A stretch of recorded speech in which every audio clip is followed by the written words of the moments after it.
أعوذ بالله من الشيطان الرجيم بسم الله الرحمن الرحيم والصلاة والسلام على سيدنا محمد وعلى آله وصحبه أجمعين. We start by praising Allah subhanahu wa ta'ala, thanking Him for His immense bounties upon us, the blessing of health, the blessing of mind, the ability to gather here on this night for His sake and His sake alone. We ask Allah subhanahu wa ta'ala to shower His peace, blessings and mercy upon the final messenger Muhammad ibn Abdullah, upon his household, his companions and those that follow him until the final day. We ask Allah subhanahu wa ta'ala to make us among those. Ameen.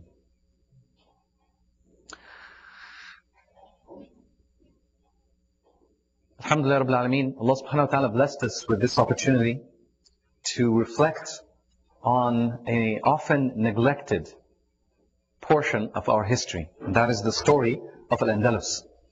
And the story of Al-Andalus is one that not many know. In fact, the number of Muslims that actually know about the story of Al-Andalus and what happened during those times is a very small number today. And as time takes us forward, as we hit the 22nd century and the 23rd century, inshallah, you'll find that that number will even decrease more and more. And the history that has been written with blood sometimes, with inks of gold other times, will be forgotten. And so it is our duty, inshallah, to always revive this history, to bring forth from it what we can learn, inshallah, and deduce lessons that we can reflect upon, inshallah, to become closer to Allah subhanahu wa ta'ala, to become better believers, inshallah Rabbil Alameen.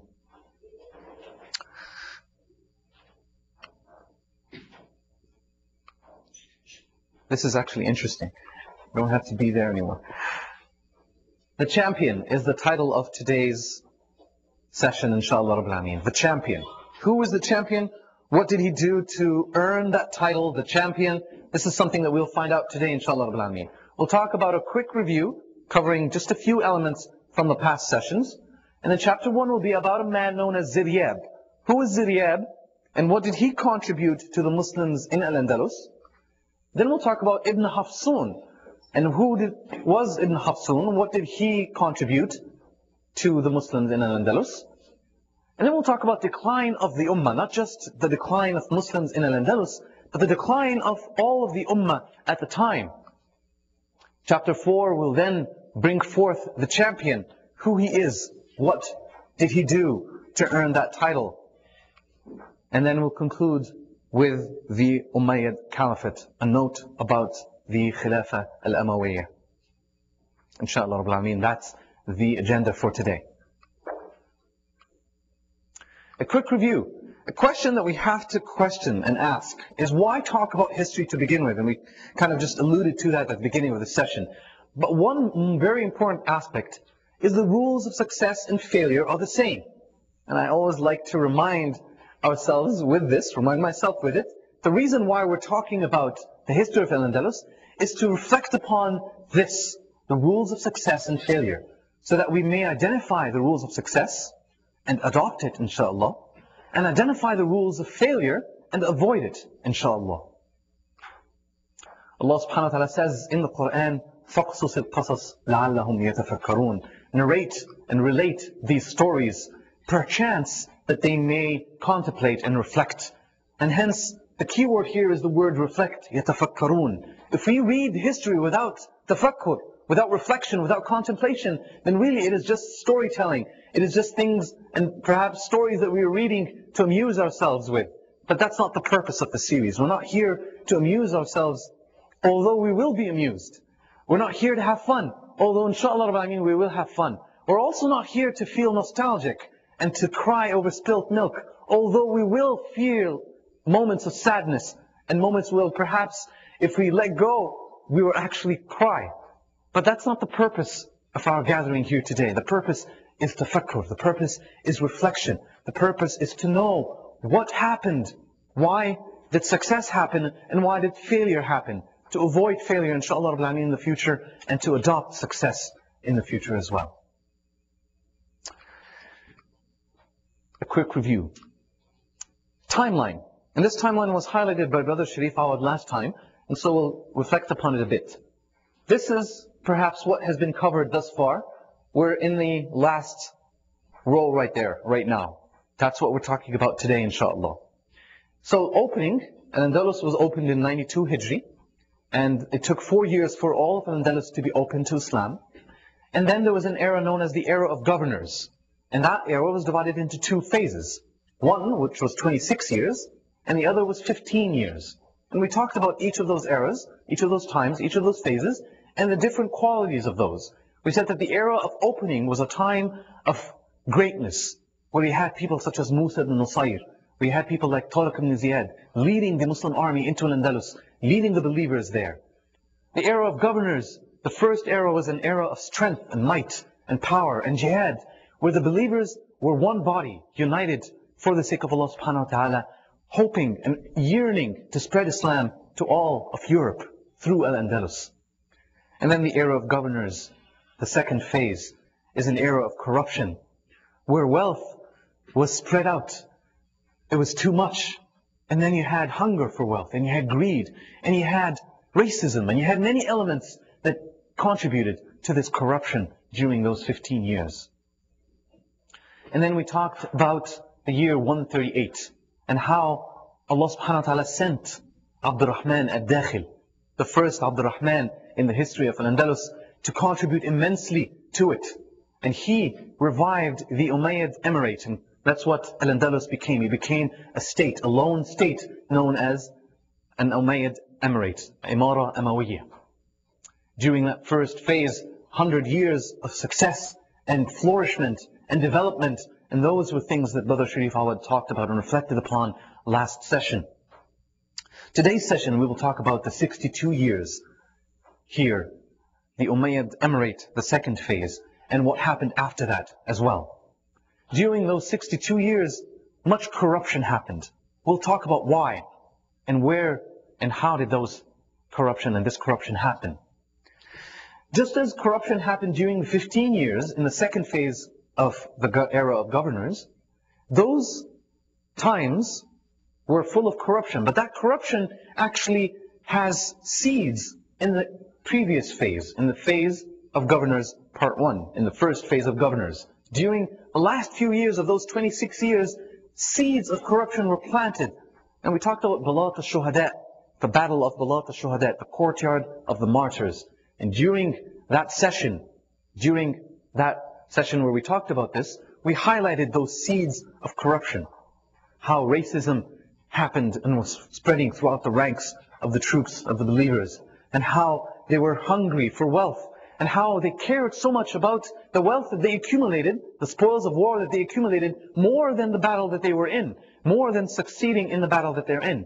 We talked about the trap of pride, where they were proud of themselves and proud of their numbers in facing the disbelievers, in facing Charles Martel, and how this pride and this arrogance led them to ingratitude for the blessings of Allah subhanahu wa ta'ala, and led them to failure in that battle. Those elements were the seeds of corruption that went forth into the second phase of governors in the 15 years. Likewise, during the 100 years of flourishment in the first phase of Umayyad Emirate, there were seeds of corruption and seeds of failure. We'll talk about those as well, inshaAllah Rabbil Alameen.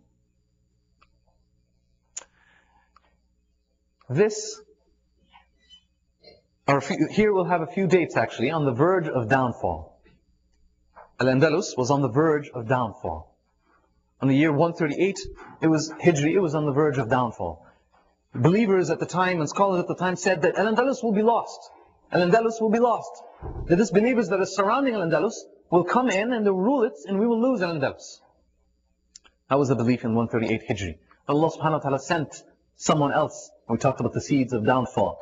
Allah sent Abdurrahman al-Ghafiqi to lead the army of believers in Balat al-Shuhada. And for a short time he was able to unite them. For a short time they were victorious.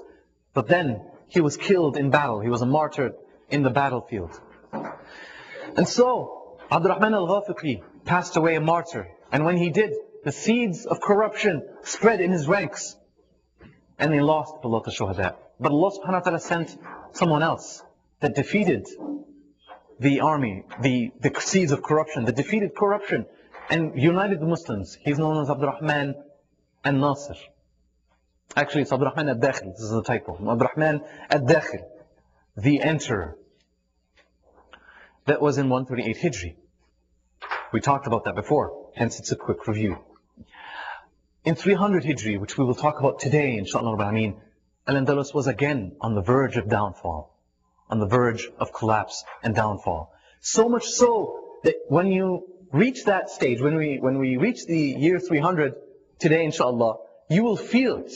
You will say, subhanallah, Al-Andalus will not succeed. If you didn't know history, you would say, how is it possible that out of all this corruption, out of all this division, how can Al-Andalus succeed? How can it rise again from this downfall, from this decline? We will see that, inshallah. The seeds of downfall actually started in the year 238 Hijri. And it was defeated by another Abdurrahman, whom we will talk about today, inshallah, whom is titled the champion. This is a curve. A curve. And I'd like to ask your opinion actually. What do you think this curve represents? Yes? Jazakallahu khairan. Al-Andalus going up and down. What else? What else could this curve represent? Any thoughts? Any comments? Yes? I heard something. Faith. Jazakallahu khairan. Faith. Iman. Iman. And scholars say, Al-Imanu yazidu wa yanqus. Faith and belief in Allah subhanahu wa ta'ala increases and decreases. And they say, and they use the verse that reflects and says that when they read the Quran, believers, their belief in Allah subhanahu wa ta'ala increases. And scholars say that means it's possible for faith to decrease. Of course, when faith decreases, that means that the believer is doing something very wrong. And for true believers, faith should never decrease. Should never decrease. Scholars say that faith can never be other than those two. It has to be either increasing or decreasing. There's no status quo. There's no, kind of steady state, straight line. That can never happen. In other words, if you're like that, if you feel that your iman is not increasing, that means it definitely is decreasing. But the first answer is actually the correct answer. This curve represents Al-Andalus. Because the question that was asked last time was, here's the question, why the alternating success and failure? Why the alternating success and failure? And the answer is here on the slide before the question came up. Why the alternating success and failure? Why wasn't it always just success? Why not always flourishing? Why isn't the curve going up all the time? Why up and down, then up and down, up and down? Because really it is a sunnah of Allah subhanahu wa ta'ala. Actually, let's return to that previous slide. There we go. This verse is a very interesting one, where Allah subhanahu wa ta'ala consoles the believers, consoles them when they faced wounds, when they faced what is known as qarh. They faced poverty, they faced hardship. The verse says they were touched by it. They were touched by it. And so Allah subhanahu wa ta'ala says that if a wound should touch you, it has already touched people before you. Those that have opposed you have also been touched by it. And these are days of victory, are alternated. وَتِلْكَ أَيَّامٌ نُدَاوِلُهَا بَيْنَ النَّاسِ. Allah subhanahu wa ta'ala is telling us that these are days of victory and wounds and hardship and tribulation are days that are alternated. For someone to be always successful, it's impossible. For someone to always be a failure, it's also impossible. These are things that Allah subhanahu wa ta'ala alternates. But why? Is a very interesting question. And Allah answers it in this verse. Why does He alternate them? So that Allah subhanahu wa ta'ala makes evident and makes clear those who truly believe in Allah subhanahu wa ta'ala. Those who truly believe in Allah subhanahu wa ta'ala. And so that Allah subhanahu wa ta'ala may take from the believers martyrs, shuhada. And Allah subhanahu wa ta'ala does not like the wrongdoers. Three things. Three elements. Why alternating success and failure? Three things, three reasons given by Allah subhanahu wa ta'ala in this verse. One, so that Allah subhanahu wa ta'ala makes evident and makes clear those that truly believe in Allah subhanahu wa ta'ala. If you're always successful, if Islam is always successful, it would make sense for everyone else to join the ranks of Islam. That happened during all of the times of success all throughout history. Starting with Mecca, Once the conquest of Mecca happened, once Fath Mecca happened, you found afwaj of people, folds and folds of people becoming Muslim. They were becoming Muslim because they saw Islam as a victorious way of life. And they saw that with victory comes wealth, comes, power, comes authority, comes strength, comes dignity. And so they saw this and they sought it. But true believers are those that are tested with tribulation, that when times of hardship happens, they don't leave the ranks of belief. They adhere to it. And so Allah subhanahu wa ta'ala and the Prophet and the companions and scholars throughout history say that those that were pioneers, those that joined the ranks of Islam before the Fath, and the Quran says this, those that joined the ranks of Islam before the Fath of Mecca are different than those that joined after the Fath of Mecca. Because they joined it when Islam was persecuted, when Islam was troubled, when Islam was tortured. How could you rationally join a belief system of people that are tortured? People that are persecuted. You would avoid them. You'd say, you know what, let's not be among the tortured, let's not be among the persecuted, let's be among those that live in dignity, live in ease, live in wealth, live in power, live in prosperity. Who would choose poverty over prosperity? Only those that are true believers, that count prosperity and poverty as gifts from Allah subhanahu wa ta'ala that He takes and gives as He chooses. They're not very important. What matters is the path of righteousness. Those are the true believers that Allah subhanahu wa ta'ala says that through alternating the days of success and failure, they become evident, they become clear, they become seen, they become known. The second reason is that so that He may take for Himself martyrs, shuhada, people that strive for the sake of Allah subhanahu wa ta'ala and die for the cause. They die for the cause. They don't die for something silly. They don't live trivial lives. They actually live a very important life. And they pass away for the sake of Allah subhanahu wa ta'ala and they become martyrs. Why is this important? Scholars of tafsir and scholars of the Quran and scholars of history, they reflect upon this and they say, it's very important for our history to be full of martyrs. People that we can look up to. People that we can say, MashaAllah, this is someone that forsaked his whole life for the sake of Allah subhanahu wa ta'ala. Someone that sacrificed all of his wealth for the sake of Allah subhanahu wa ta'ala. Why? So that we may emulate them.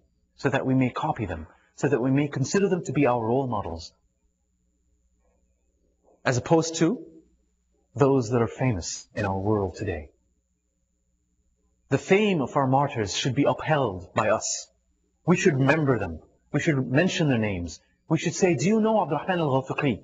Do you know Abdurrahman al-Dakhil? Do you know Abdurrahman al-Nasir? These are names that we should uphold in high esteem for us and for everyone around us, so that we may emulate them and lead and with their example, through their example.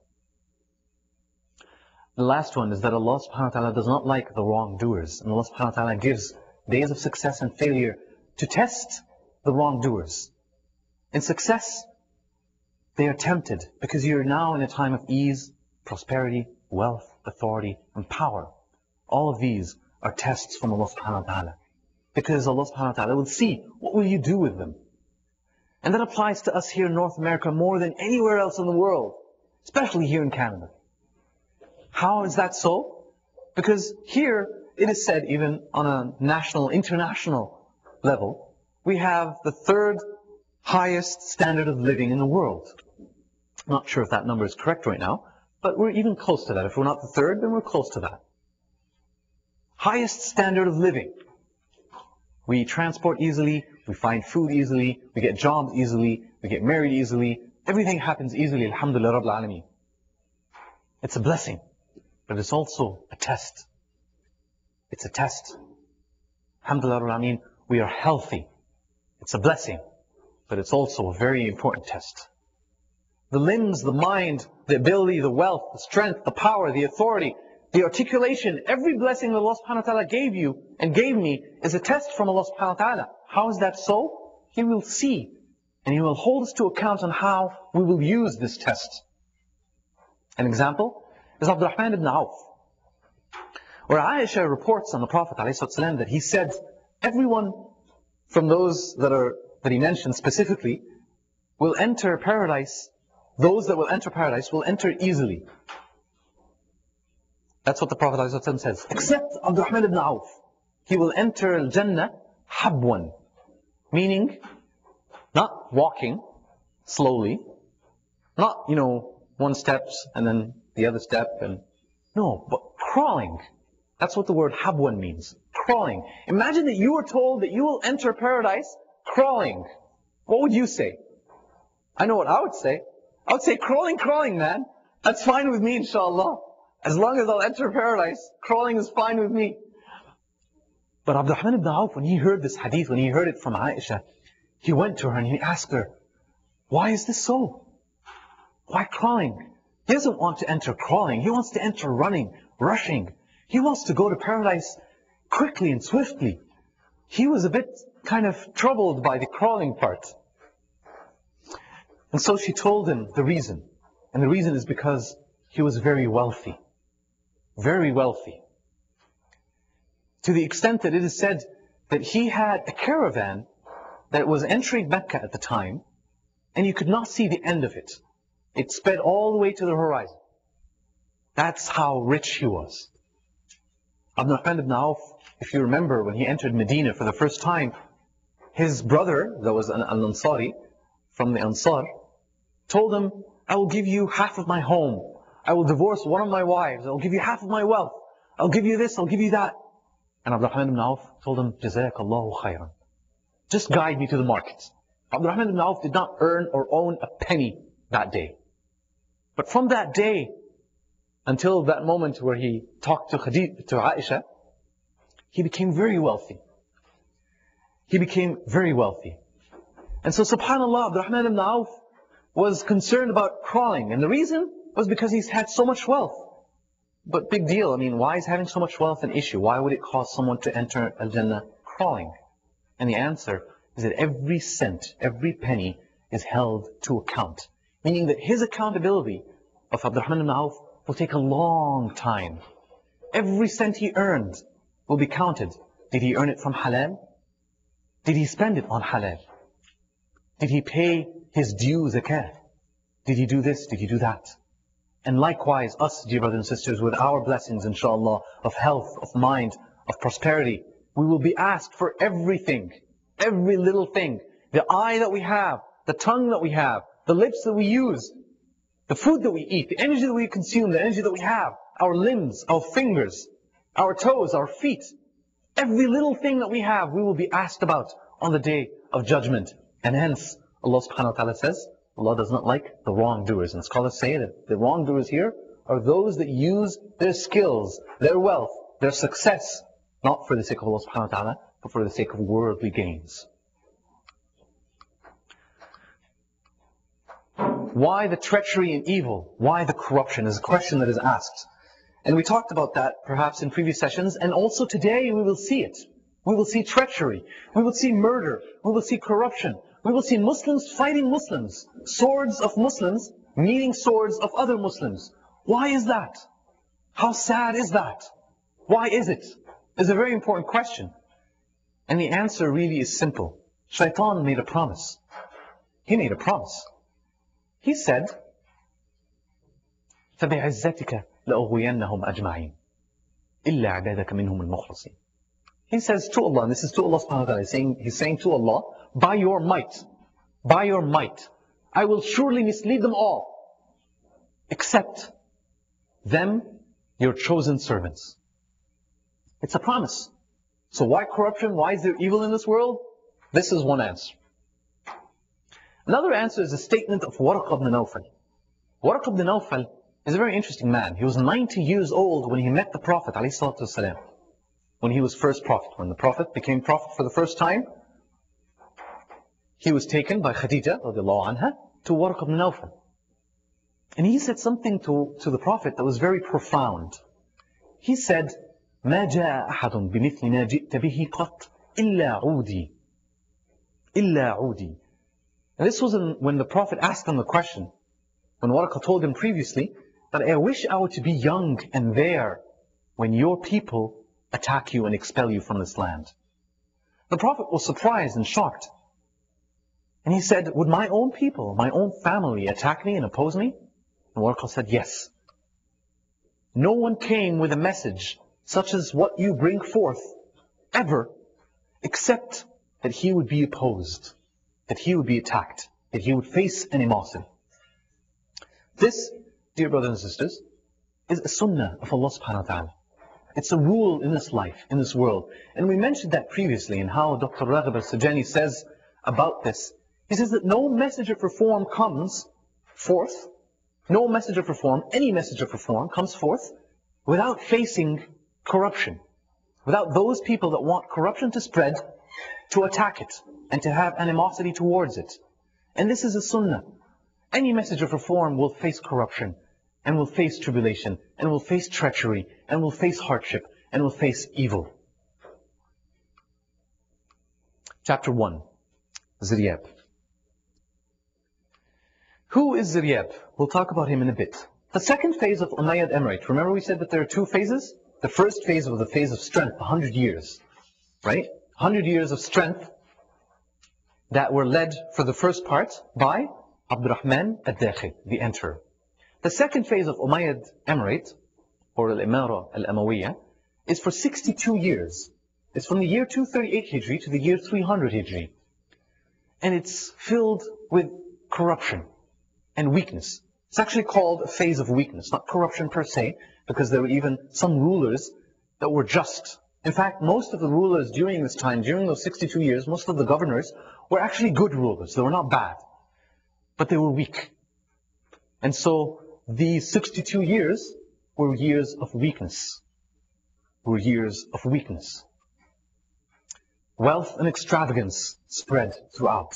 And we mentioned the hadith of the Prophet ﷺ where he says that I fear not anything for you, talking to his ummah, talking to his people, except wealth, except extreme wealth. Number two, for the reasons of this weakness, is heedlessness of Allah subhanahu wa ta'ala's remembrance. Heedlessness of Allah subhanahu wa ta'ala's remembrance. That means that people were taken away, were sucked into the life of this world, into this dunya. Very interestingly, this verse in Surah Al-Kahf highlights how and when heedlessness happens, heedlessness of dhikr, and who we should select to be among our companions so that we do not fall into those that are heedless of dhikr, of remembrance of Allah subhanahu wa ta'ala. Allah says in this verse that give yourself patience and keep yourself patient. Hence, patience is required so that you can uphold dhikr and not be heedless of Allah subhanahu wa ta'ala. Patience is required. And to keep that patience, to get that patience, Allah subhanahu wa ta'ala says, do it with those that mention and call Allah subhanahu wa ta'ala day and night, morning and evening. This is a criteria of who we should select and who we should have as our friends. This is it. If you ask in the Quran, where does it say who should be my friend? Or where does it say that that friend so-and-so should not be my friend or should be my friend? Here it is. Here it is. That they seek Allah subhanahu wa ta'ala's countenance. They seek Allah subhanahu wa ta'ala's pleasure. And the verse says, let not your eyes pass beyond them. Another translation, let not your sight avert from them.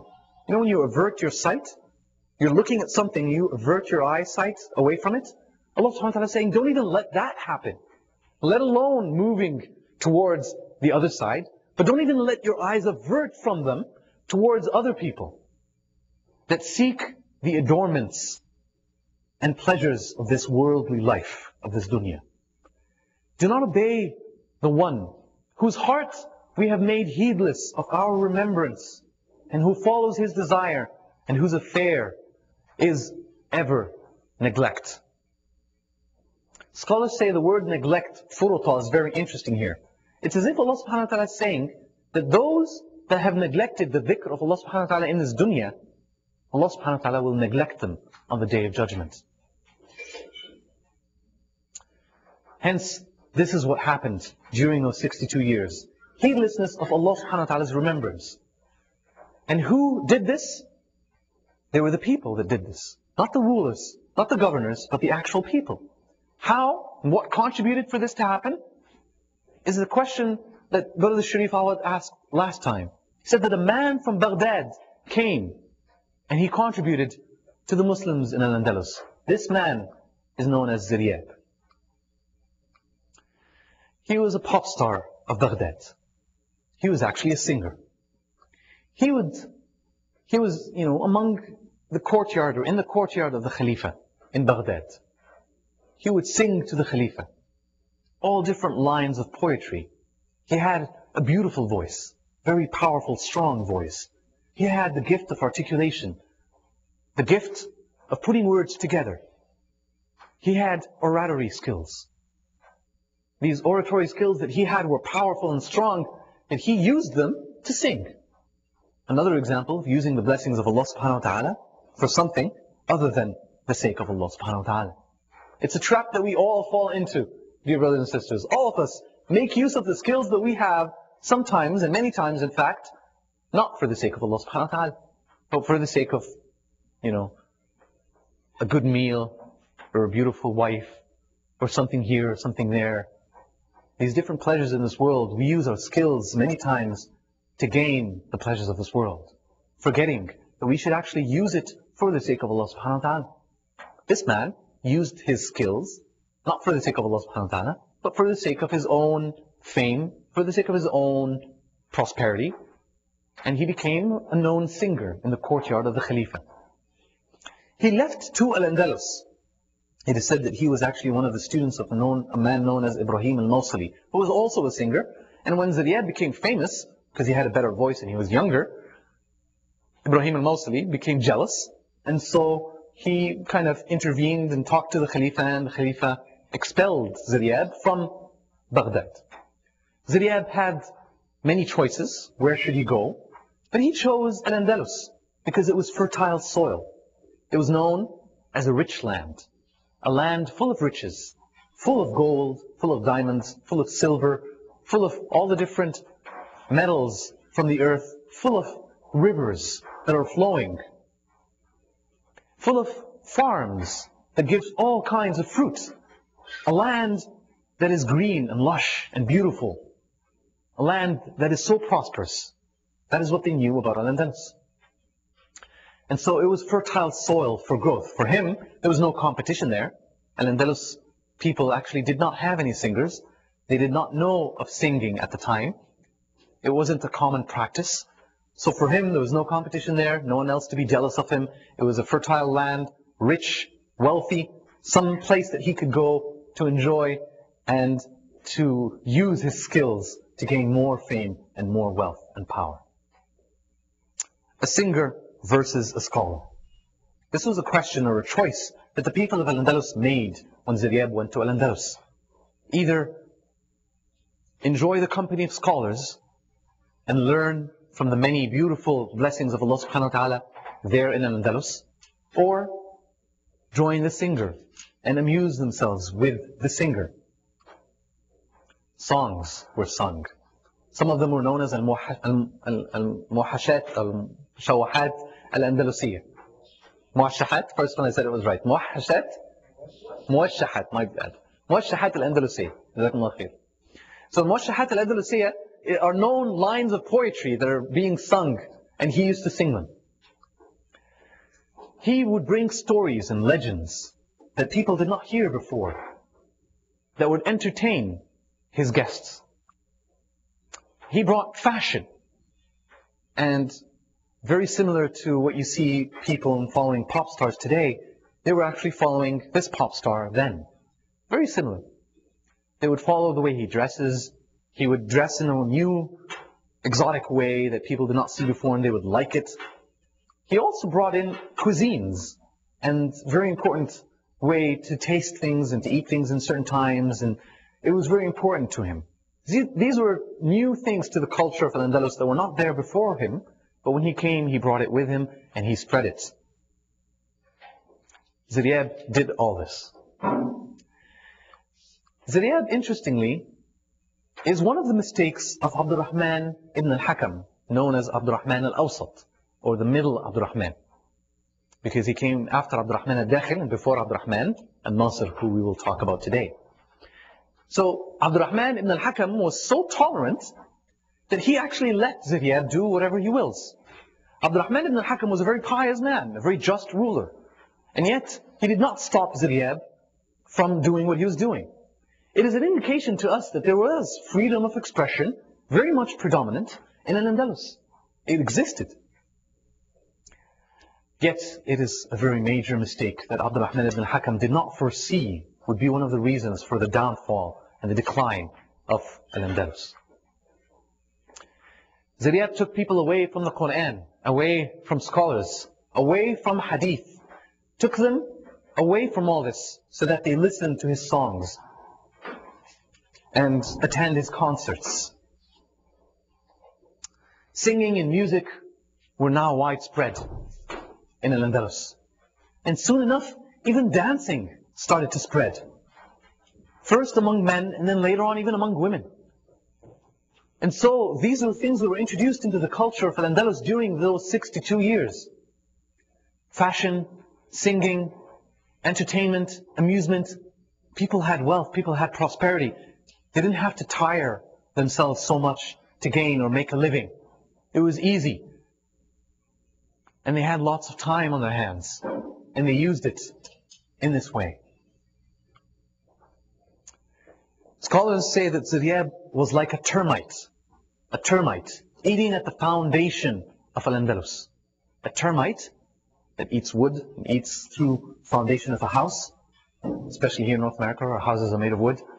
A termite that eats at the foundation of a home or a building.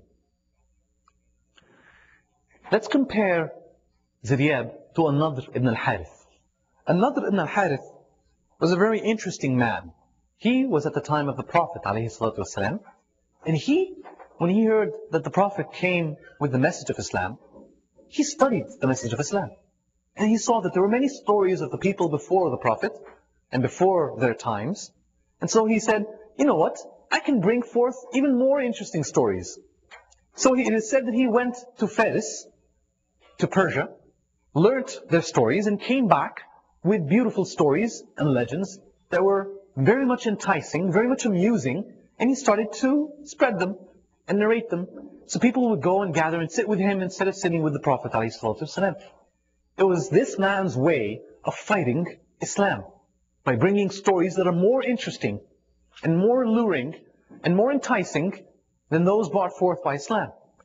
That they would distract the believers, or those that were very much perhaps interested in being Muslim, distracted by these stories. Compare that to us today. How many of us watch movies and watch TV and enjoy TV series and enjoy reading novels and enjoy reading all these different stories that are very amusing?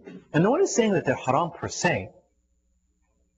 But if they distract you from dhikr, if they make you heedless of the remembrance of Allah subhanahu wa ta'ala, then you have fallen into the same trap that An-Nadr ibn al-Harith set forth, into the same trap that Ziryab set forth, into the same trap that the shaitan did using these two people. And so what we do with our time is our responsibility. Do we amuse ourselves constantly with TV, movies, stories, etc., and you have it? Or do we allocate time for the sake of Allah subhanahu wa ta'ala, through halaqas, through gatherings such as these, through events, through attending different types of events for the sake of Allah subhanahu wa ta'ala, through serving Allah subhanahu wa ta'ala in different types of events for the sake of Allah again? What do we do with our time is a question that we will be asked on the Day of Judgment. One of the very first questions. A verse was revealed talking about An-Nadr ibn al-Harith, who was also a poet, and he had very nice lines of poetry that in his mind were rivaling the beautiful eloquence and the poetry of the Quran.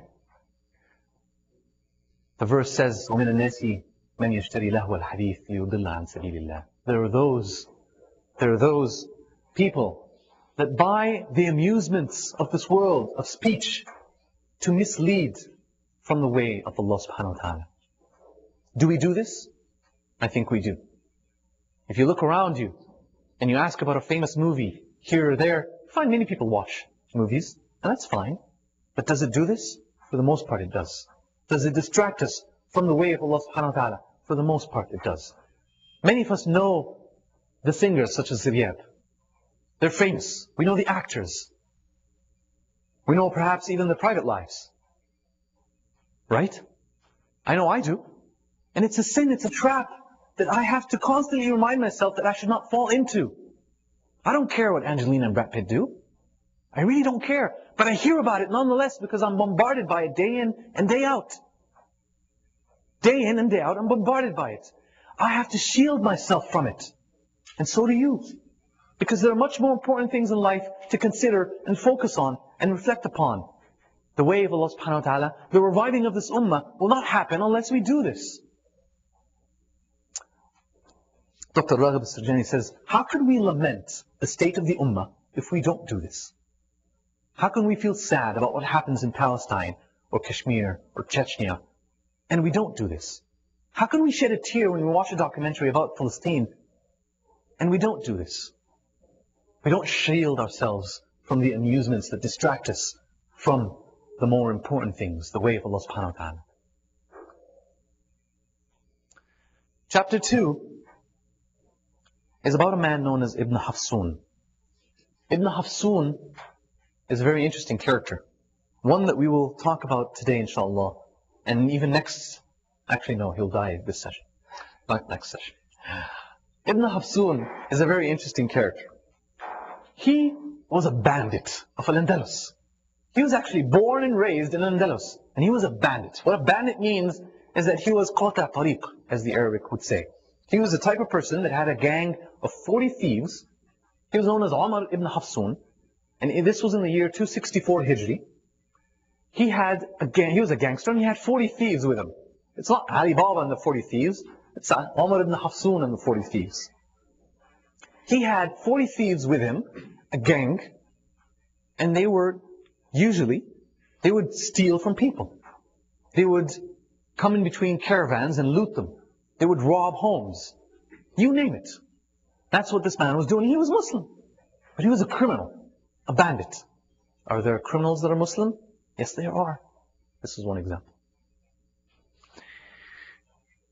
When extravagance took place and they took people away from jihad, extravagance means israf.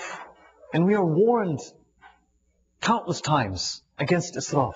And Allah subhanahu wa ta'ala hates those that are extravagant, that are musrifeen. Israf took people away from jihad.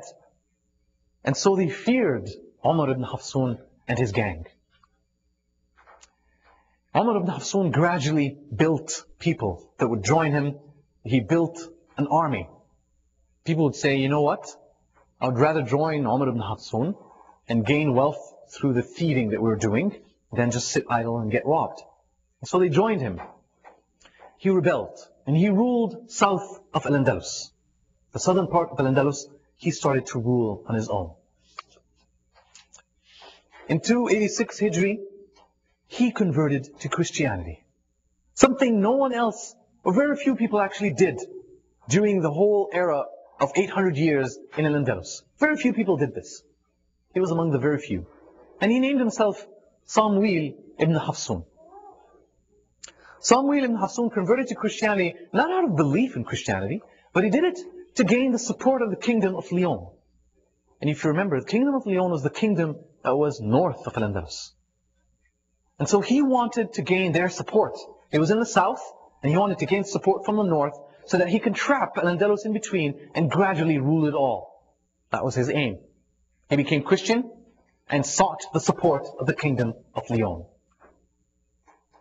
He declared independence from Al-Imara Al-Amawiyya and declared his state as a lone state run and governed by him. He then ruled Granada. It wasn't just a few small cities in the south. There were some major ones. These are some of them. Jayan, he ruled it. And in English known as Asija, in Arabic known as Astudja. And so these three cities were major cities that had major castles and major forts. He was able to rule them. He was able to have this lone state in the south of Al-Andalus.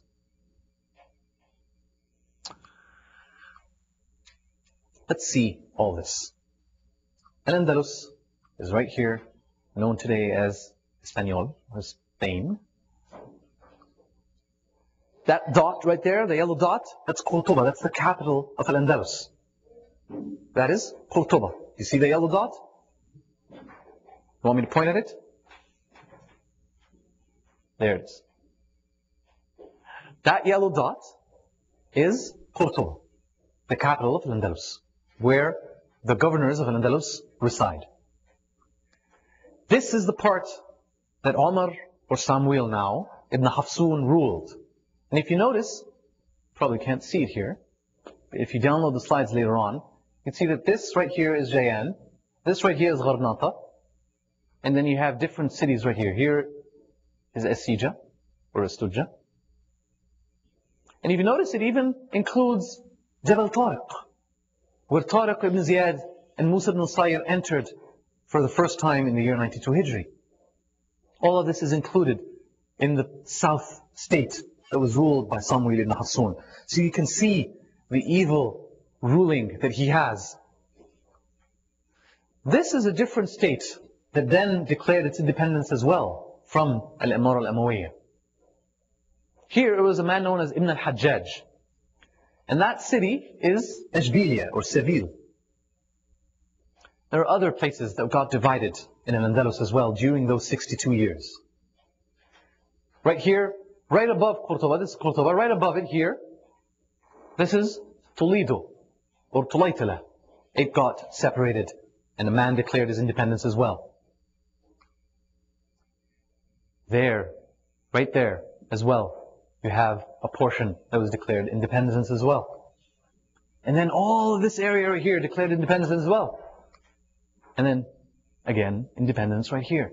So you notice, Al-Andalus is now divided into small little states that are actually cities and some towns around it. This is what Al-Andalus became. In the north, you see that purple right there? That was the kingdom of Leon. And then, if you notice right here, actually, there's another kingdom here, known as Kingdom of Aragon. Christian kingdom here. So all of Al-Andalus is actually from, these are the mountains of Pyrenees. All of this is Al-Andalus. Andalus was not fully ruled back then by believers. It was ruled also by Christians here and here. Aragon and Leon. And then during those 62 years, something else happened. A new kingdom rose right here from Leon, and they call themselves Navarre. Navarre. Known today as the Basque country, which actually are, there are people that are actually calling for their independence from Spain today. That's right here, this region. So now you have three kingdoms, Christian kingdoms in Al-Andalus. This is how Al-Andalus was in the year 300 Hijri. Divided, and you had Cordoba, with a few towns around it, was ruled by the Umayyad Imara. Ibn Hafsun continuing. He sought the friendship of the Christian kingdoms in the north. Leon, Aragon, and Navarre, the Basque country that we talked about. It was no longer united. Al-Andalus was divided. You had Samuel ibn Hafsun in the south. You had Ibn Hajjaj in Seville. And he, Ibn Hajjaj in Ashbilia, in Seville, was supporting Samuel ibn Hafsun. There was also Valencia that was ruled, Zaragoza, or Sarkosa in Arabic, and Abdurrahman al-Jaliqi in the west, and Tulaytala, or Toledo, was ruled. All of these were different governors, different rulers that declared their independence from the Umayyad Imara. This is all in the year 300 Hijri. Ibn Hafsun, let's compare him to someone else known as Abdullah ibn Ubay ibn Salul. Abdullah ibn Ubay ibn Salul is known as a munafiq in the history of Islam. in Medina, where the disbelievers sought him to rebel against the Prophet ﷺ. They sought him and they said, you know what? You're in Medina, gather some people around you, rebel against the Prophet, and we will aid you, we will help you. That's what the believers did.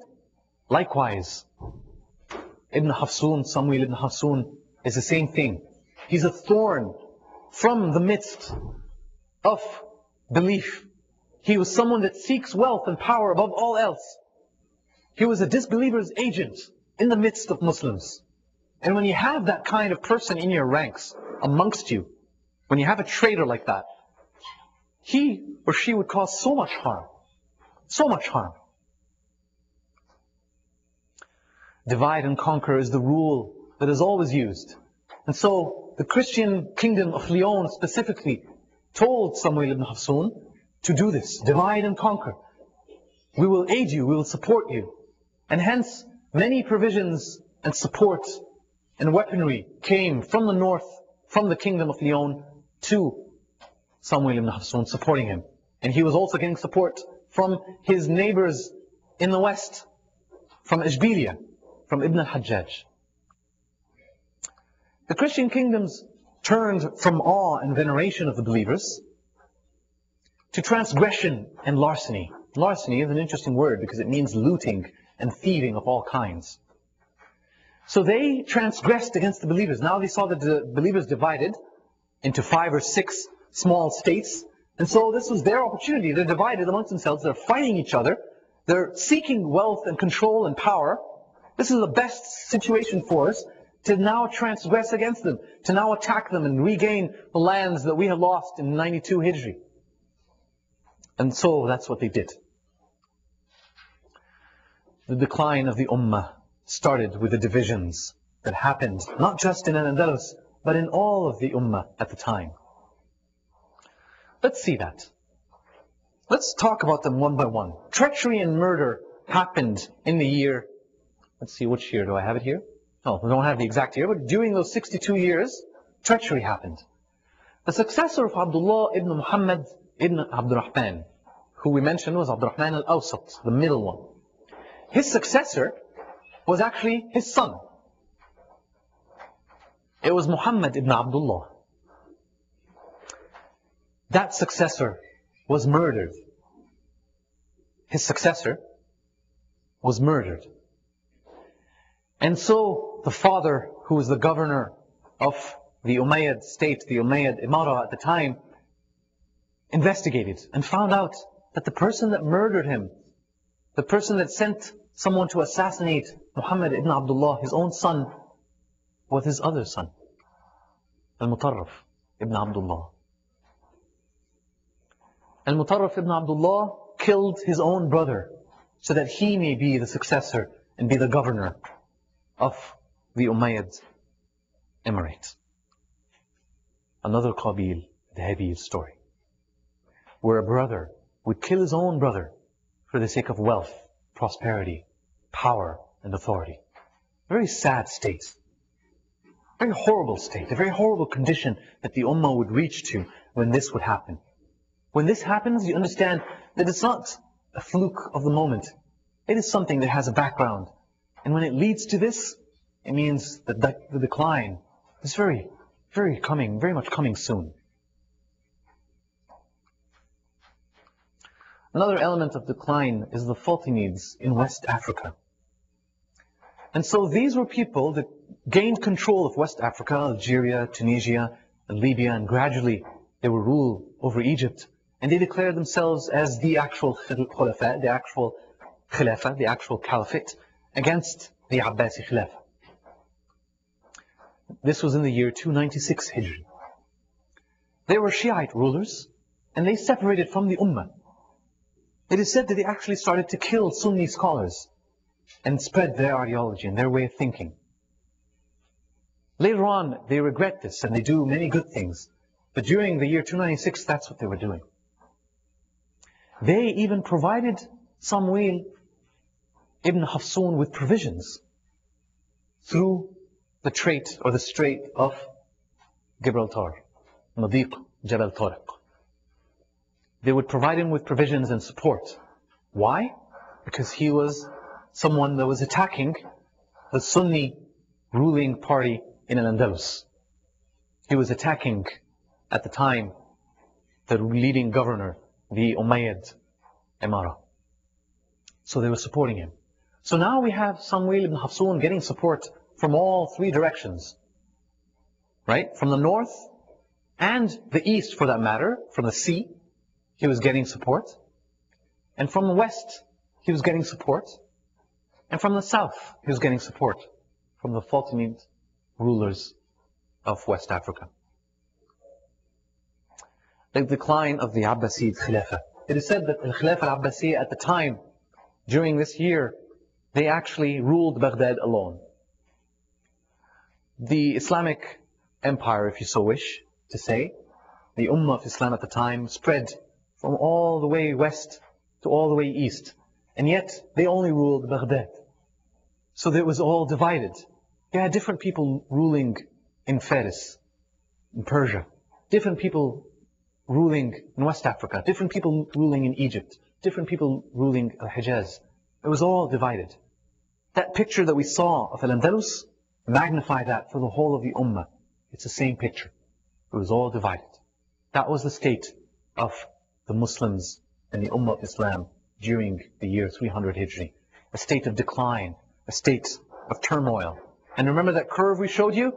There are ups and downs. And inshallah you'll see as sessions come that there are many ups as there are many downs. The reason for all this is that they were heedless of the remembrance of Allah subhanahu wa ta'ala. They were seeking wealth and power. Depression is one thing that happened among the people. They were depressed. They were feeling lost. It's a feeling very much common today. A feeling of depression among Muslims today. They feel that we're all divided. We're so much divided we can't even support the parts of the Muslim Ummah that are attacked by non-Muslims. Whether it be Palestine or Bosnia or Chechnya or Afghanistan. We can't defend these regions. We're so much divided. It's a feeling of depression, a feeling of loss, a feeling of helplessness that was spread throughout at the time and that exists today. Chapter 4. Now for some good news, inshallah. Some good news. Chapter 4, the champion. What did the champion do? He was a miracle from Allah subhanahu wa ta'ala. He was sent by Allah subhanahu wa ta'ala during the verge of downfall.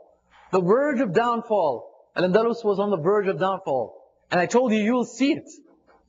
You will ask the question, how on earth, with such separated states, divided, depressed, seeking the pomp and glitter of this world, enjoying singing and songs, not seeking Allah subhanahu wa ta'ala, heedless of the call, heedless of the message, heedless of remembrance, how would such people rise again? We will see that. The champion does it. 300 Hijri, there were pockets of greed. Evil will always persist and always exist. And remember, this is the quote that I showed you before, and I won't read it again. That messages of reform must be attacked, not attached. Attacked by those that wish corruption. Even attached could be used here. Messages of reform will always face corruption and falsehood until the final day. Qurtuba. None wanted it. Qurtuba was a small city now, with some villages around it, and no one actually from the ruling party wanted it. And when Abdullah passed away, who was the governor, the last governor, he passed away, the father, remember, of Muhammad and Al-Mutarraf. When he passed away, no one wanted it. They had no one there. It was 1/10 of all of Al-Andalus. And it was surrounded by people that are attacking it viciously. And so it was very much a burden, more than anything else. At the age of 22, Abdurrahman ibn Muhammad. Remember the Muhammad ibn Abdullah that was assassinated, that was killed, that was actually the successor? His son is the one that took command and became the governor of Al-Andalus, the Umayyad Imara. He was 22. Some of us are close to that age. So we need to ask ourselves, if we were in Abdurrahman's shoes, what would we do?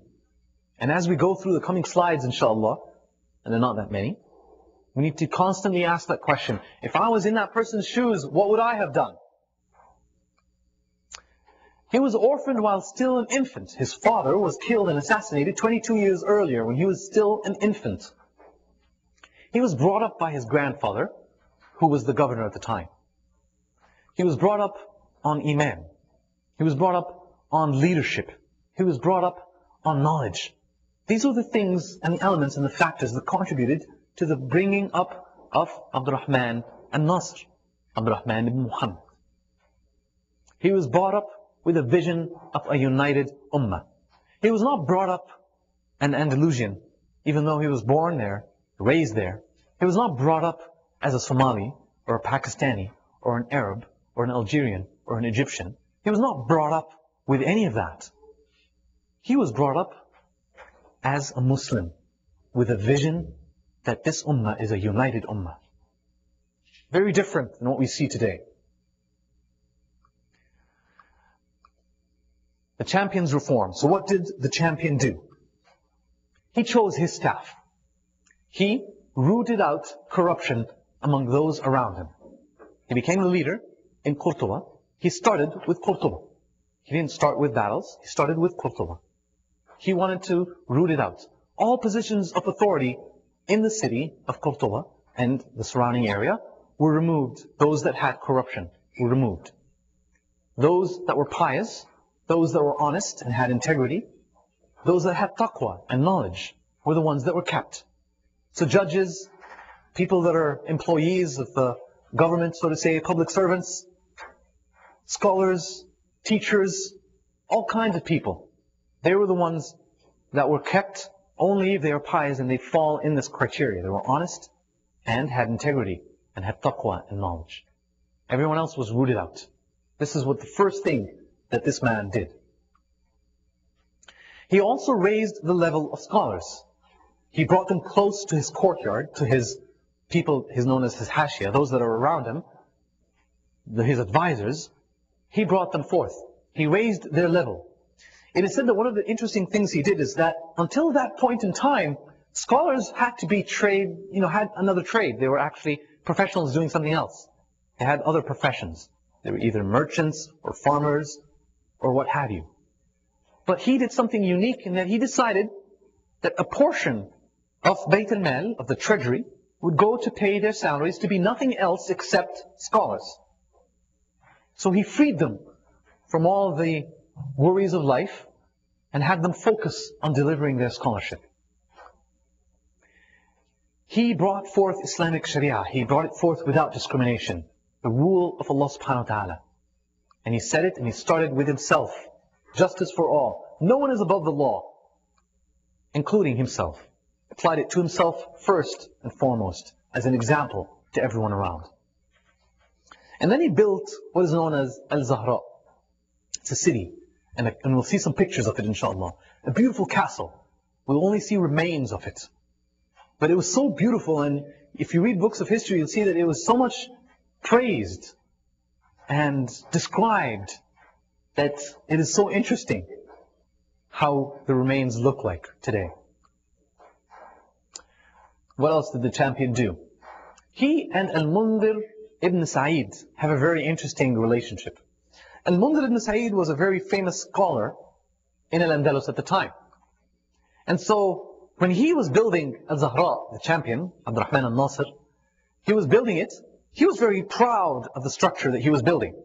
And remember, this was not necessarily during the first few years of his rule, but during the many years of his rule, of his governorship, of Al-Andalus, he was building Al-Zahra. It took time back then to build buildings. And Al-Mundhir was always with him. He was building Al-Zahra. And he built a roof of gold and silver. Imagine a roof, imagine this roof was all gold and silver. Imagine.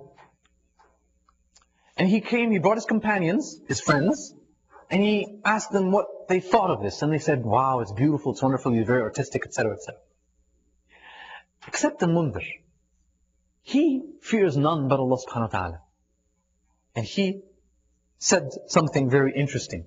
He recounted a verse from the Quran that says it's one of the characteristics of disbelief to actually build a roof of gold and silver. There's actually a very interesting verse in the Quran that says this. And I advise you as a homework, inshallah, to look it up.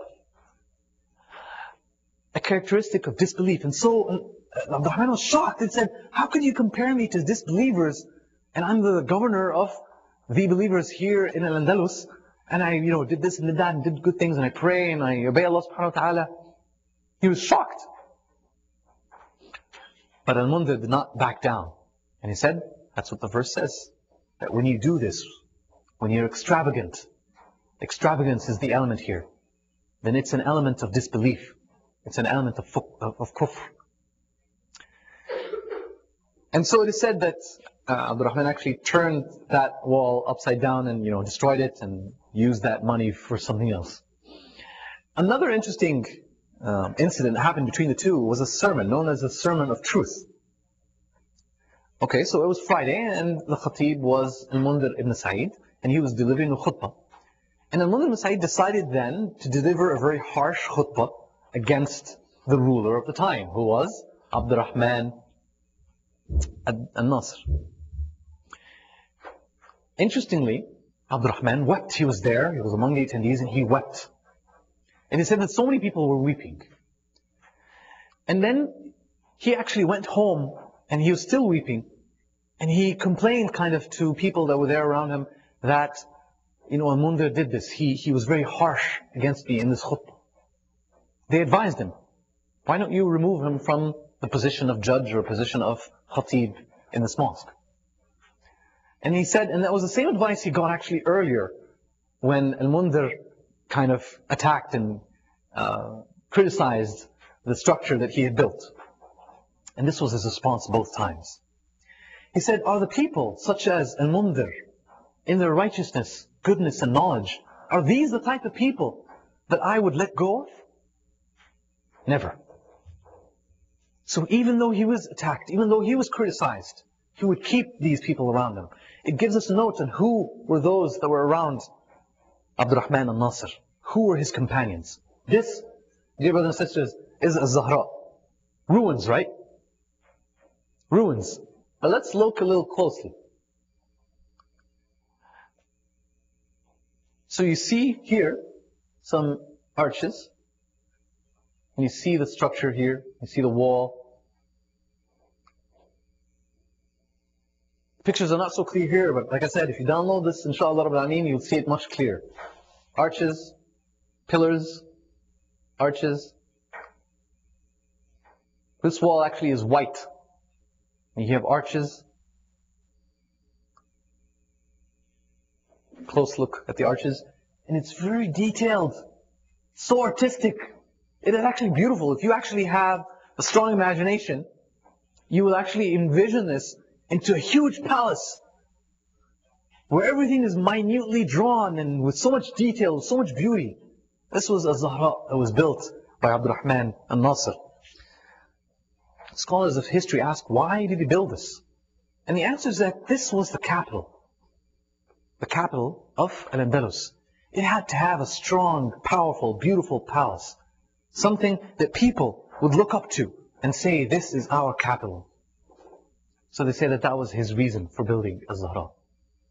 This is a picture, modern day picture, of some of the remains, some of the little parts that are actually in good shape of Az-Zahra. And you can see it's just beautiful.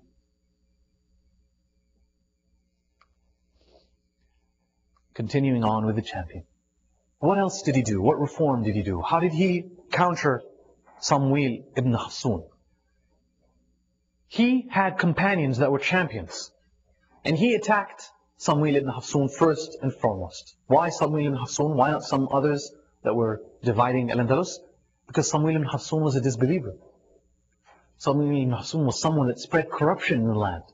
Samwil ibn Hassun was a bandit.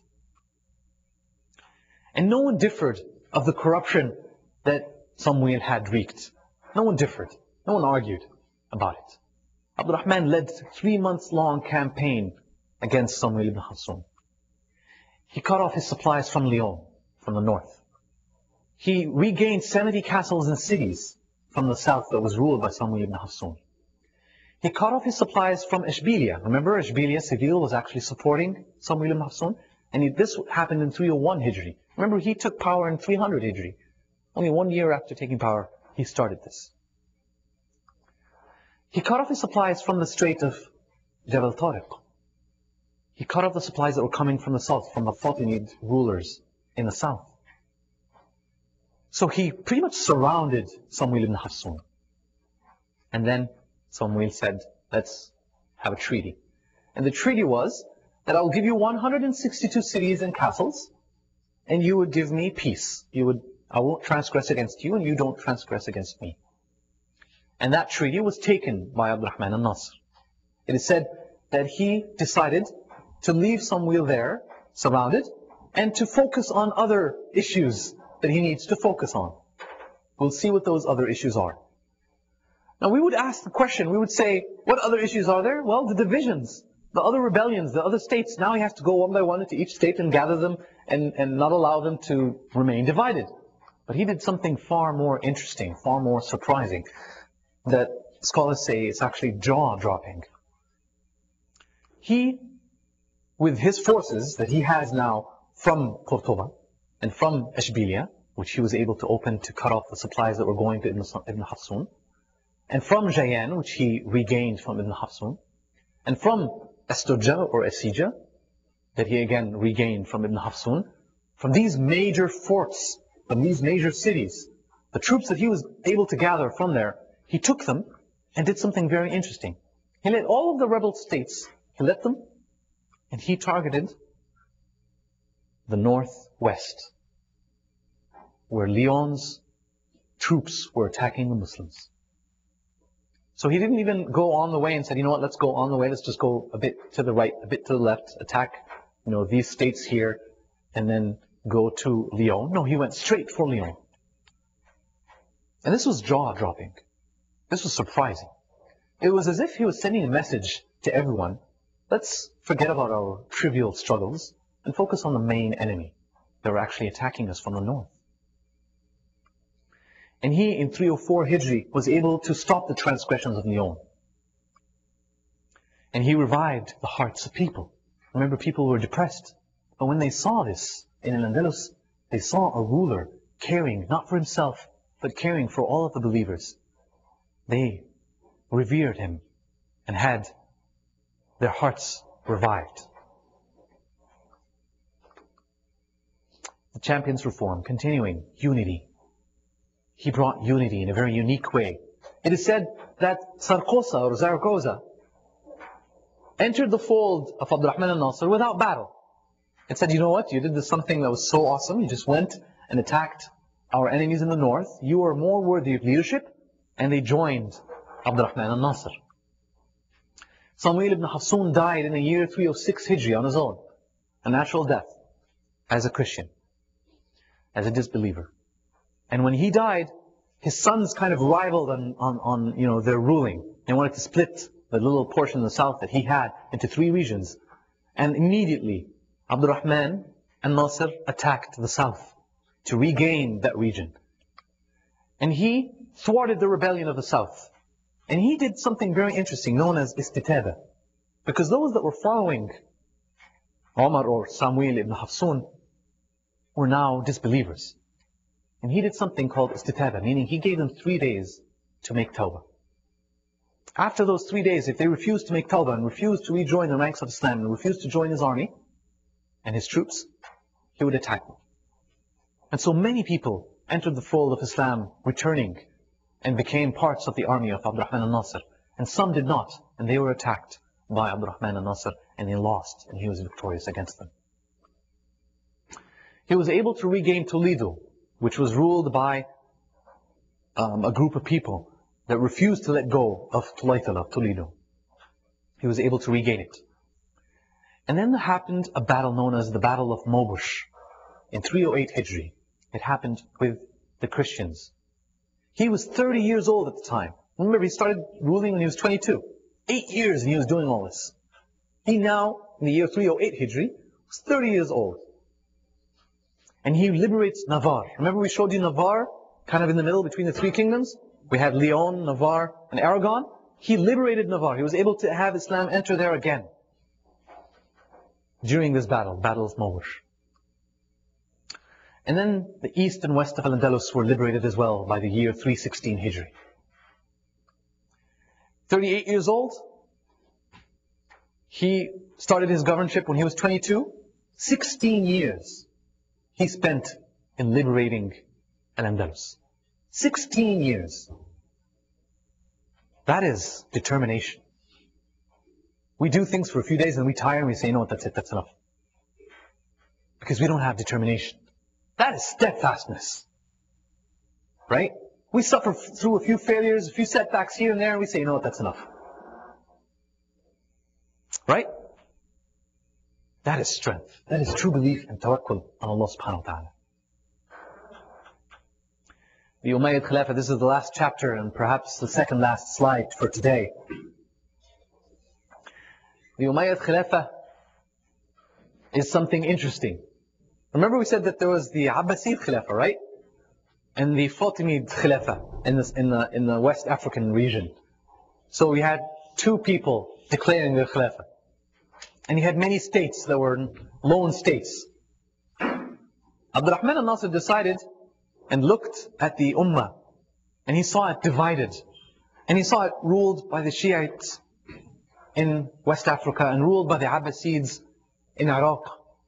And he saw all the different states separated. And he said, you know what? The Umayyad Khilafah should rise. Al-Khilafah al-Amawiyyah should rise.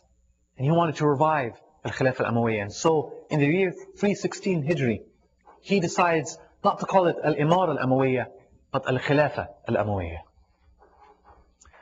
This is what he saw. A very weak Khilafah of Al-Abbasiyin in Iraq. And Al-Andalus becomes a Khilafah instead of a lone state. In the year 316 to 400 Hijri, this is the year of the Khilafah al-Amawiyyah in Al-Andalus. Alright, this is my second last slide. Timeline. Let's look at the timeline again. We showed you the timeline at the beginning. Let's look at the timeline now that we added a few years to it. The opening, 4 years. Governor's first phase, 26 years. The governor's second phase, 15 years. The first Umayyad Imara, 100 years of prosperity and growth. Second phase of Umayyad Imara, 62 years. And then you have the Umayyad Imara third phase, during the phase of 16 years of uniting by Abdurrahman al-Nasr. 16 years. After that we have a Khilafah al-Amawiyyah for 84 years from the year 316 to 400 Hijri. This, inshallah, is a portion that we'll cover next, inshallah Rabbil Alameen. And so, to be continued, some questions that inshallah will be addressed in the following sessions. What happened to Abdurrahman, the champion? What did he do? We talked about some of the stuff that he did, but he did major reforms in Al-Andalus. He built libraries, and scholars were thriving to go to Al-Andalus. What else did he do? We'll see that next time, inshallah. Did he face rebellions? Did some people try to rebel, as the habit is of Al-Andalus, due to the many wealths and prosperity that is there, and the greed that is in the hearts of some people? Did he or did he not? What happened to the Umayyad Khilafah? Why did it not continue after the year 400 Hijri? What happened to it? What happened to the rest of the Ummah? These are questions, inshallah, that will be answered in the coming sessions. And as we do so, as we cover the history, we will reflect and deduce lessons, inshallah. I ask Allah subhanahu wa ta'ala to forgive me for anything wrong that I may have said. Everything good I may have said is from Allah subhanahu wa ta'ala alone. Anything evil is from my nafs, from my shaitan, from my hawa. I ask you to forgive me as well for it. أقول قولي هذا واستغفر الله لكم. جزاكم الله خير.